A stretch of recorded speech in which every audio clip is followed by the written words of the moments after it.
What's up, guys? Neil Orfield here, and I'm going to take a look at Stokastic's MLB DFS Lineup Generator. I'll be looking at lineups for both DraftKings and FanDuel. While you're coming in, please do like the video, subscribe to the channel if you haven't already, and hit that notification button so you can get alerts when our shows go live.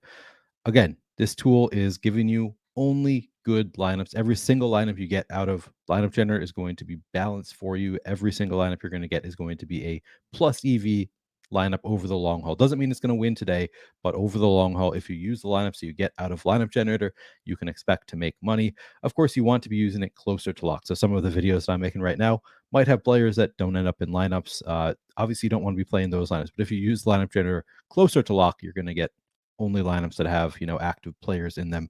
Those are going to be the lineups you really want to use. But I'm going to just take a look at what the lineup generator is going to give me right now at 2 o'clock in the afternoon, 4 hours before lock. Some of these lineups are probably going to have, actual starting lineups that actually all the players are in, but some of them you might have to adjust. But I just kind of want to see the types of lineups that we're going to be getting here. And I'm going to start by looking at some DraftKings lineups. I should note, by the way, you can still get Lineup Generator if you don't have access to it yet. You can get it for 50% off for your first week using the link in the description of this video. It's going to be just $4.48 for your first week. Even after that, it's only going to be $9.95 per week. So still a fantastic deal after that. But for the first week, just $4.48. Check it out if you have not already. Looking at the DraftKings lineups, and I'm going to use the settings that I actually use when I use Lineup Generator. I'm going to do all stack types. I'm going to do all lineup types. So I'm going to get a mix of chalky, balanced, and contrarian lineups here. And I'm not going to lock in any players. All right, first lineup that we see here, we have Drew Smyly and Corbin Burnes as the pitchers. So let's take a look at the top pitchers to where did Drew Smyly and Corbin Burnes land here. Corbin Burnes, top of the board in terms of top two pitcher odds, 23% chance of being a top two pitcher on this slate. And then we had Drew Smyly as the other pitcher. Where's Drew Smyly here? Not very high up, just a 13%. Actually, that's fairly high, 13% chance of being a top two pitcher. Fairly, even here. We don't have a ton of pitchers getting crazy high odds of being a top two pitcher. It's the spread is fairly even here, and we actually have some positive leverage on Drew Smyly. So 13% chance of being a top two pitcher at just 11% ownership, and 22% chance of being a top two value pitcher. So even though he's not very high on the board in terms of top two pitcher odds, he looks pretty good in terms of leverage, top two value odds, etc. So those are our pitchers, and then the bats here we have a 5-3 Reds Twins lineup here. So the Reds, number 2 on the board in terms of top stack odds at 9%, 13% projected ownership, a little bit of negative leverage on the Reds, but we didn't have particularly high owned pitchers in there, so that looks okay. And then Minnesota down here at 5th on the board in terms of top stack odds, 8% chance of being a top stack at 7% ownership, and 13% chance of being a top value stack. So some positive leverage for the Twins part of this lineup. And of course, as we've said, it's all balanced out for you. So, we've got some higher owned bats here. Ellie De La Cruz, Matt McLain at 19% projected ownership, offset by Nick Senzel at 4%, TJ Friedel at 3%. Looks like we got the 1, 2, 3 of the Twins lineup. Apparently that lineup is already out, all around 8% ownership on the Twins bats. Love to see a lineup like this where you balance some chalk with some contrarian pieces. Looks like a great lineup. I'm going to save that one. Look at one more. Second lineup, we have Brandon Williams and Max Scherzer as the pitchers. Let's take a look at where Brandon Williams and Max Scherzer end up. Scherzer is number 3 on the board in terms of top two pitcher odds, actually tied with James Paxton with a 22.4% chance of being a top two pitcher. He is cheaper than James Paxton, going to get a little bit more ownership here. 31% ownership going to Max Scherzer, but the price is right at 8,800. Don't love the matchup, but at least the price looks pretty good there. And then Brandon Williams facing Colorado, outside of Colorado, kind of a dream spot for any pitcher.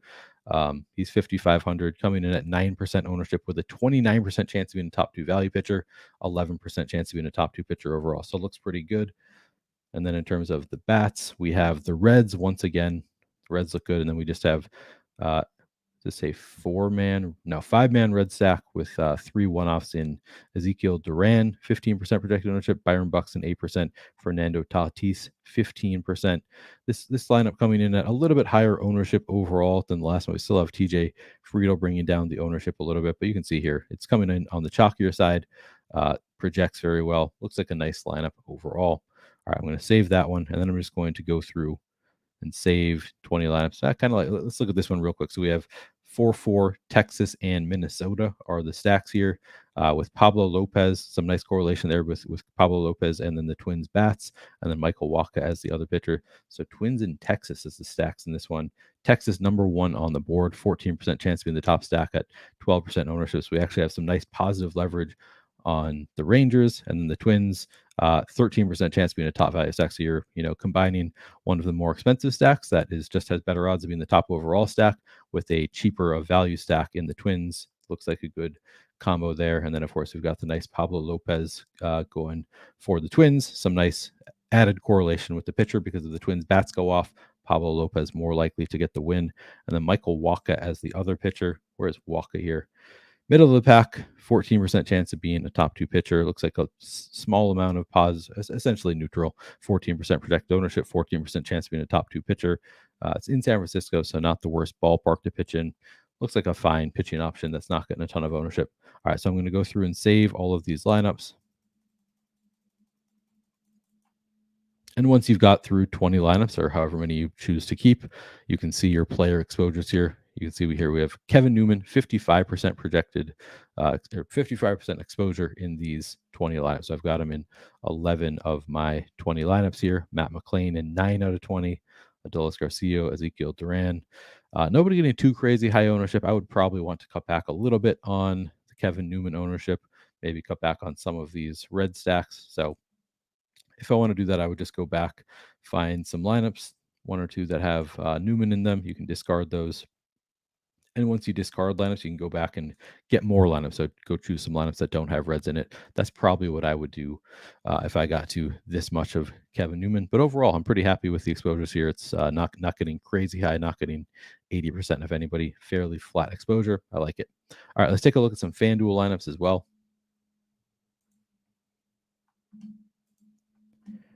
Once again, going to do all stack types, all lineups, not going to lock anybody in. All right, so FanDuel, we've got Corbin Burnes as the pitcher. Let's see where he ends up on the top pitchers tool for FanDuel. Corbin Burnes, number 3 in terms of top pitcher odds at 10%. Very flat here across the top. Top 5 pitchers all have right between 10 and 11% chance of being the top pitcher on the board. And then, of course, James Paxton not far behind either. So very flat at the top in terms of top pitcher odds. You can see Corbin Burnes getting 16% ownership. So slight negative leverage, but honestly not something that I'm all that concerned about. All right. And then we have the Twins and 4-3 Twins red stack with Kyle Tucker as a one-off. We've got, of course, 25% owned Byron Buxton. That's a lot. But then Kyle Farmer, just 5%. Alex Kirilloff, 4%. Willie Castro, 6%. Looks good. Combined with some chalkier Reds bats. So again, we're getting some lower owned Twins bats to go with some chalkier Reds bats. Nicely balanced for us. Kyle Tucker here at 10% ownership. Looks like a good lineup overall. I'll save this one. And yeah, you can see here it's like right in the middle of the board. This is probably what you call a balanced lineup. It's not really chalky, not really contrarian, just kind of a balanced lineup and projects well. It's a good one. All right, I'll save that. Second lineup, now we have Hunter Brown as the pitcher. So Hunter Brown coming in at 12% ownership, 10% chance of being the top pitcher. Looks good. I should move this to FanDuel as well. We can check out FanDuel top stacks. Yeah, so once again, Cincinnati looks good on FanDuel, top on the board in terms of top stack odds. This lineup, again, we have Cincinnati with 4-2-2 stack with 2 White Sox and 2 Twins with the 4-man Cincinnati stack.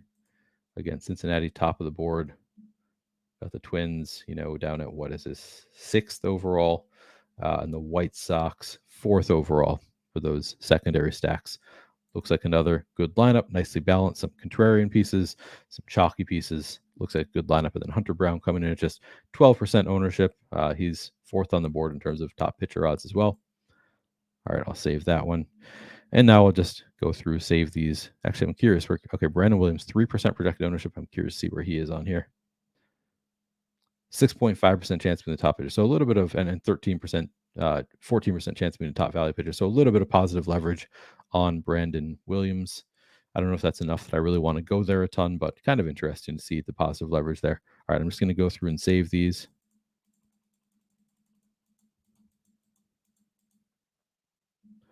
All right, so we got to 65% Byron Buxton. He's 25% owned overall. So we're getting a very chalky bat, and we're getting over the field on the chalky Byron Buxton. 65% of Spencer Steer. I think I would probably go back and get rid of some of my Buxton and Steer lineups. I don't think that I really want 65% of either of them, much less both of them. But again, that's all about risk tolerance. You could play just these 20 lineups just as is. Every lineup here is going to be a good lineup. So if you want to play these 20 lineups, that's totally fine. You're just taking on additional risk if you're going to play 65% of certain bats. If they fail, most of your lineups are going to be dead in the water. So I like to spread it out a little bit more than this, but really a matter of risk tolerance, personal preference. Obviously, if Byron Buxton and Spencer Steer both hit homers, you're going to look pretty good using just these lineups. So it's really a matter of personal preference. But I would probably go back, delete some of my Buxton and Steer lineups, maybe get some lineups that don't have them in them, spread out my exposure a little bit. But again, every lineup you get in Lineup Generator going to be a good lineup. They're all going to be plus EV. They're nicely balanced for you. You should check it out. You can get Lineup Generator for 50% off for your first week. So it can be just $4.48 for your first week using the link in the description of this video. I would recommend not just using the lineups that I showed you here. I'd recommend going in and getting Lineup Generator, generating your own lineups closer to lock, because that's when you're going to have all the lineups, know the batting orders, etc. Anyway, good luck today. Thank you very much for watching. And again, if you haven't done so, please do click that like button.